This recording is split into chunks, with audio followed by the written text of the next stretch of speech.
কে?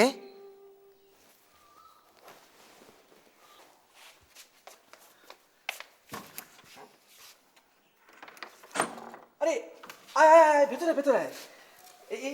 এক্ষুনি তোর কথাই ভাবছিলাম। হ্যাঁ, আমার অশেষ সৌভাগ্য। বস বস বস। তোর কথা ভাবছিলাম মানে সত্যি বলতে কি মানে আরতির কথাটা মানে হ্যাঁ, বুঝতে পেরেছি বুঝতে পেরেছি। মুশকিল আসানোর জন্যই তোর আমার কথা মনে পড়েছে। বল না, খোঁজ পেলি? আরে কি রে, বল না, তুই এরকম করছিস কেন? ঠিকানাটা জোগাড় করতে পারলি? বলবো বলবো। আর এই চপ কাটলেট আগে খাওয়া, এরকম লাখ টাকার একটা খবর আনলাম। সত্যি? তবে লাখ টাকার খবরও হতে পারে আর ফুটো পয়সারও হতে পারে। কেন ফুটো পয়সা বলছিস কেন? অত দেখা করার পর জানতে পারবো সব জিনিসপত্র ফেরত চেয়েছে, ওই লিপস্টিক, কাজল লতা, পাউডার। আমার কিন্তু ঘটনাটা অন্যরকম মনে হচ্ছে।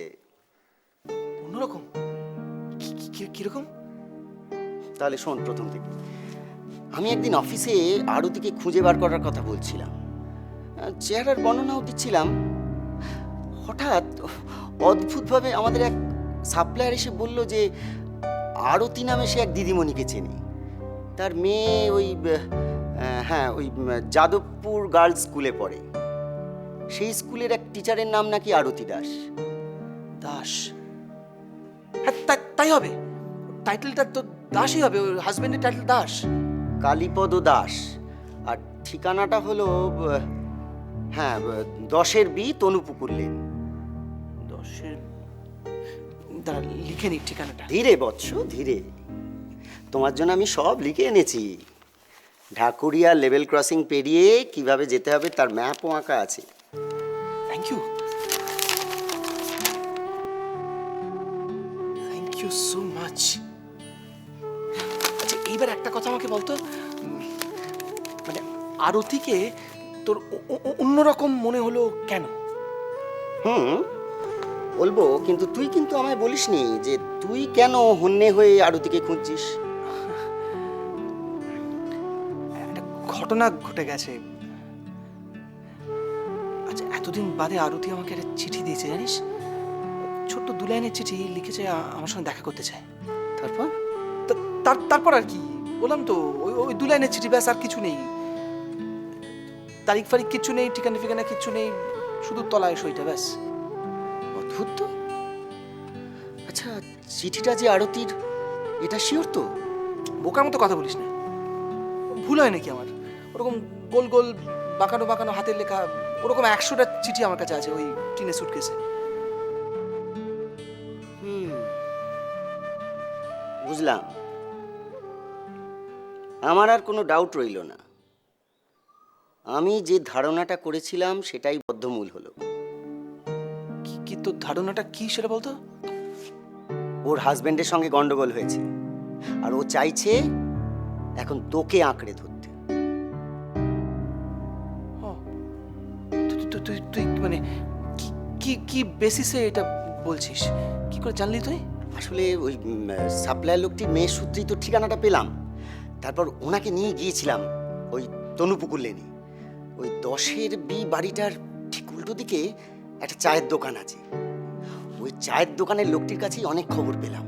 হ্যাঁ, আর পাড়ার চায়ের দোকানগুলো তো এসব ব্যাপারে রয়টার। না রে, বললো ওই কালীপদ দাস লোকটার কাঠের ব্যবসা আছে। হ্যাঁ, মাসের মধ্যে অর্ধেক দিন হয় নর্থ বেঙ্গলে, নয় ওই আসামে থাকে। আবার মদ খাওয়ার নেশাও আছে। তাই? মাঝে মধ্যে হাজবেন্ড ওয়াইফের মধ্যে চিৎকার চেঁচামেচিও হয়। সত্যি? হ্যাঁ, ভালো করে চিন্তা করে নে। To be or not to be, that is the question. চলি রে, এই ফোন করে জানাস কিন্তু কি কথাবার্তা হলো, বুঝলি? নিশ্চয় নিশ্চয়। খাওয়াটা ডিউ থাকলো কেমন? চলি রে।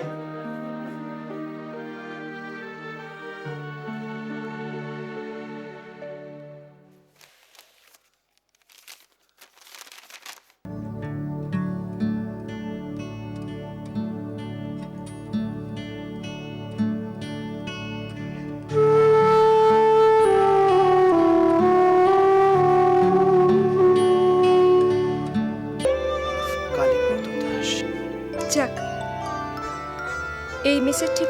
তোমাকে পেয়ে যাব ভাবিনি।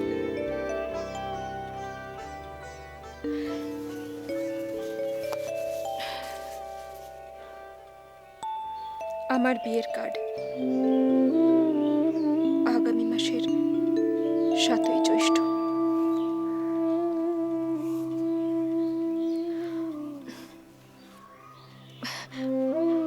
ভদ্রলোকের বয়সটা একটু বেশি,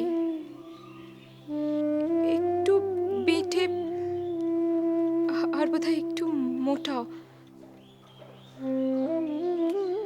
কিন্তু সবকিছু ঢাকা পড়ে গেছে টাকা দিয়ে। কালীপদ বাবুর অনেক টাকা, অনেক সম্পত্তি। বাহ, তাহলে তো ভালোই হলো। আরো ভালো হচ্ছে, রাশি নক্ষত্র সবকিছু সবকিছু মিলে গেছে। ওই ঘটক রাজাকে বলে রাজ্য ঠক, ঠিক তাই। খুব ভালো। ঈশ্বরের কাছে কামনা করি তোমরা দুজনে সুখী হও। উমা, এখন কেন? আমার বিয়ের দিন আমার বাড়ি গিয়ে না হয় আমাকে শুভেচ্ছা জানিয়ে আসবে।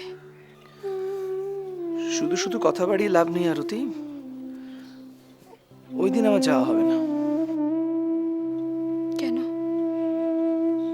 যাবে না? কেন? আমার বিয়ে হয়ে যাচ্ছে বলে তো তোমার দুঃখ থাকার কথা নয়। দুঃখের কথা নয়, কথাটা হচ্ছে যে যে সম্পর্কটা শেষ হয়ে গেছে হঠাৎ সেটাকে টেনে তার জের বাড়িয়ে লাভটা কি? তা ঠিক, তবে গেলে অন্তত এইটুকু জানতে পারতে, আমার মতো অসুন্দর মেয়ের জন্য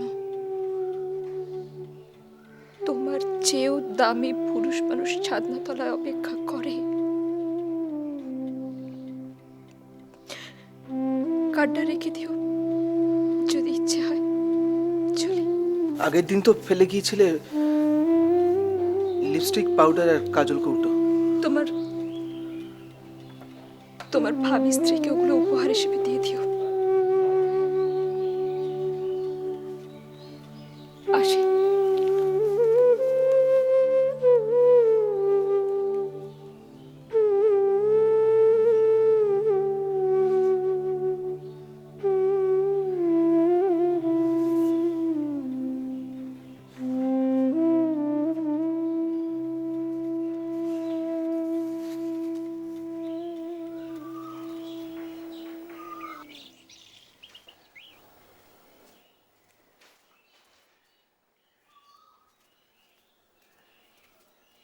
বাবু, বাবু, উঠি পড়েন, 9টা বেজে গেছে। তুই যা তো, ভালো লাগে না, যা। আর কত ঘুমোবেন? এই আপনার জন্য চা নিয়ে এসি, এরপর কিন্তু জোর হয়ে যাবে। যা না, এখন চা আনতে কে বলে যান, খাবো না, যা। এই দেখো কাণ্ড, অন্যদিন তো এই সময় 2 বার চা খেয়ে ফেলেন। বেসানাটার কি কাণ্ড করেছে দেখো, মনে হচ্ছে যেন একেবারে গোয়ালঘর বাইনে রেখেছে। দেখি আপনি এদিকটা নেমে আসেন, দেখি আমি বেসানাটা ঠিকঠাক করিয়ে দিই। আসেন আসেন। যা পারিস কর, তোর জ্বালায় না, একটু ঘুমবো তার। দড়ি ফড়ি নিয়ে এই আমি ঠিক করছি। শোন, হ্যাঁ বল। অক্ষয়বাবু কবে ফিরবেন রে? আগে ওই বইলে তো গেছেন যে রোববার ফিরবেন। বাবু, ওই সিটিটার ব্যাপারে যেন আপনি রাগারাগি করবেন নি। না মানে ওই অক্ষয়বাবু খামটা ফেলে দিয়েছে, তার জন্যই। খুব ওকালতি করছিস, মানে বকশি চকশি দিয়ে গেছে নাকি? শোন, আজকে আজকে কি বার রে? আগে শুক্রবার। দেখছিস কাণ্ড, কদিন অফিস যায়নি, দিন বার সব ভুলিয়ে গেছে। বাবু, বল। আজকেও কি আপনার অফিস ছুটি নাকি? হ্যাঁ হ্যাঁ, ছুটি, হ্যাঁ ছুটি নিয়ে যাবো একটা জায়গায়। বলতেছিলাম কি বাবু, ওই সিটিতে কি কোনো বিপদের কথা লেখা আছে? কেন, ওটা বিপদ হবে কেন? না মানে ওই কদিন ধরেই দেখতেছি আপনি যেন কেমন একটু এই সিটিটা আসার পর থেকে আনমনা হয়ে রয়েছেন। অফিসে যাচ্ছেন না, কারোর সঙ্গে কথা বলছেন না। সে আমার অনেক ছুটি পাওনা হয়ে আছে। এ তোকে এত কৈফিয়ত দেবো কেন রে? না মানে যা কাজে যা। হ্যাঁ যাচ্ছি যাচ্ছি কোনো বিচার অভিযান তুলতে হবে না, যা। যাচ্ছি যাচ্ছি যাচ্ছি।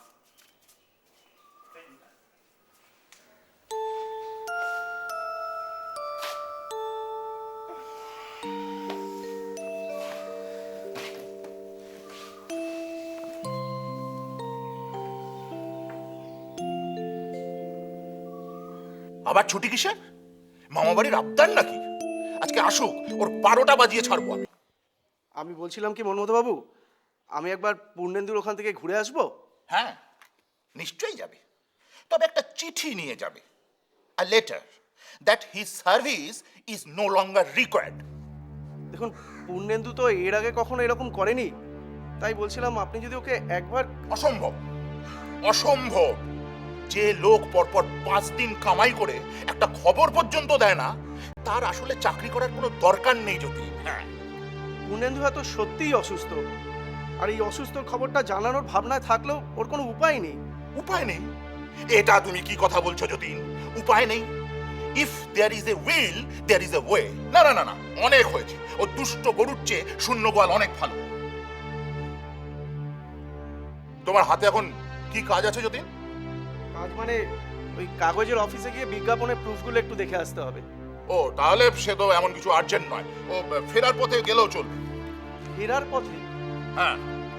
আচ্ছা, ওই পূর্ণেন্দুর মেস বাড়িটা তুমি চেনো তো? হ্যাঁ, পূর্ণেন্দু একবার দেখিয়েছিল রাস্তা থেকে, ওই কলুটোলায়। বেশ, তুমি একটা কাজ করো, তুমি এই চিঠিটা নিয়ে ওর বাড়িতে ওর হাতে দিয়ে আসবে। It's very very urgent. চলো। স্যার বলছিলাম আপনি একবার যদি ওকে। একবারও নয়, অনেক সহ্য করেছি। তুমি স্ট্রেট গিয়ে এই চিঠিটা ওকে দেবে। আর শোনো, তুমি ওই ডেলিভারি খাতাটা নিয়ে যাবে, চিঠিটা দিয়ে ওকে দিয়ে সই করিয়ে নেবে, ঠিক আছে? আপনি পোস্ট অফিসের পিয়ন না? না, আমি ওর অফিসের লোক। আমি আর পূর্ণেন্দু বাবু একসঙ্গে কাজ করি। এই যা, তাহলে তো ভুল হয়ে গেছে।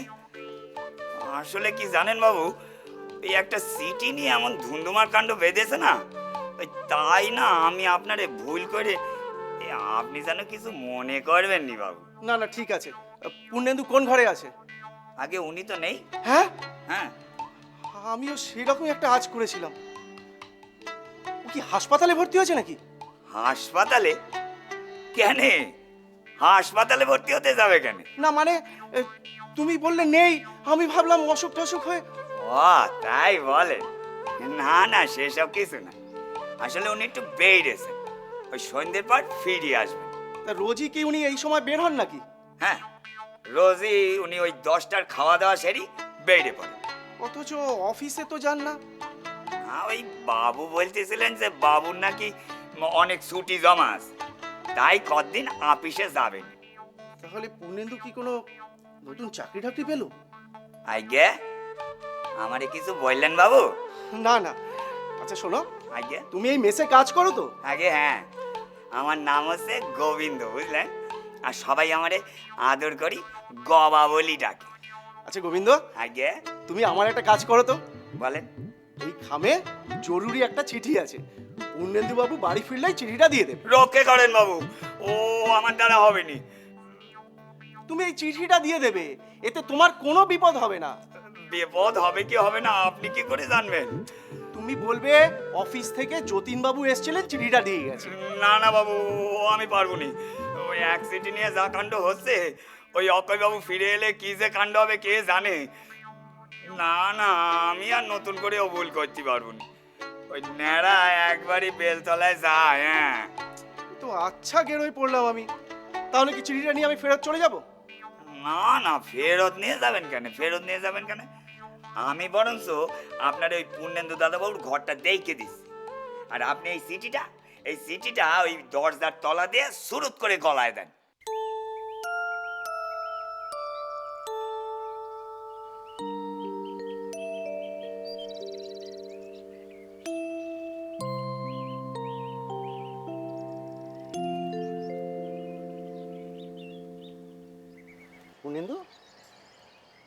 ওই পুনেন্দু,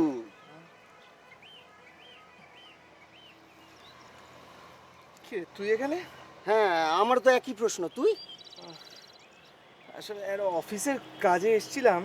কেন ফালতু বকছিস পুনেন্দু? তুই এরকম পাজামা পাঞ্জাবি পরে কাঁধে সাইড ব্যাগ নিয়ে অফিসের কাজে বেরিয়েছিস, আর সেটা আমায় বিশ্বাস করতে হবে?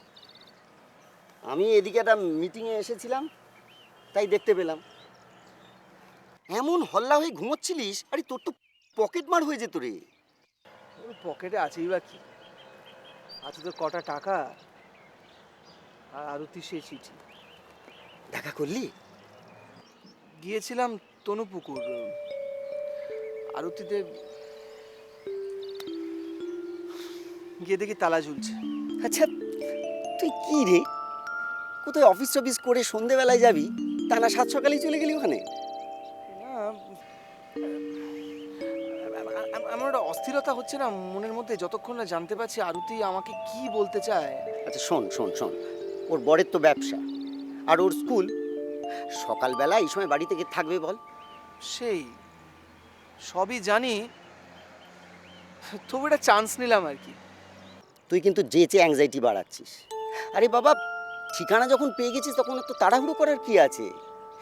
হেলতে দুলতে অফিসে গিয়ে গায়ে একটু সেন্ট ফেন্ট ছড়িয়ে একেবারে সন্ধেবেলায় চলে যেতে পারতিস আরতির কাছে। সেই সন্ধেবেলাটাই যাব, অপেক্ষা করছি, তাই যাব। আচ্ছা তোর কি মাথা খারাপ হয়েছে? কেন, মাথা খারাপের কি আছে? কেন বুঝতে পারছিস না? আরে বাবা, এতদিন পর তোর সঙ্গে আরতির দেখা হচ্ছে, আর তুই এরকম একটা পোশাক পরে চলে যাবি? কি বলিস না, এরকম একটা পোশাক কি আমাকে বরের পোশাক পরে যেতে হবে নাকি? না না তা নয়, বরের পোশাক না হোক, অন্তত ভদ্রলোকের পোশাক তো পরে যেতে হবে। আর তুই যেটা পরেছিস সেটা তো একেবারে বিকিনির পোশাক। বাজে কথা বলিস না, ভিখিরির পোশাক বললি হলো। পাঞ্জাবিটা জানিস কত দাম? আর আরতি ডেকেছে বলে কি আমাকে ওকে ইমপ্রেস করার জন্য ছুটতে হবে নাকি? আমি একটা কথা বলবো, শুনবি? লজিক থাকলে নিশ্চয়ই শুনবো। শোন, তুই তুই এখন মেসে ফিরে চল, এই পোশাকটা পাল্টে তারপর আসবি। না, গেলে আমি এই পোশাকেই যাব, আজই যাব, না তার যাব না কাল যাব। আরে তাহলে তো খুব ভালো।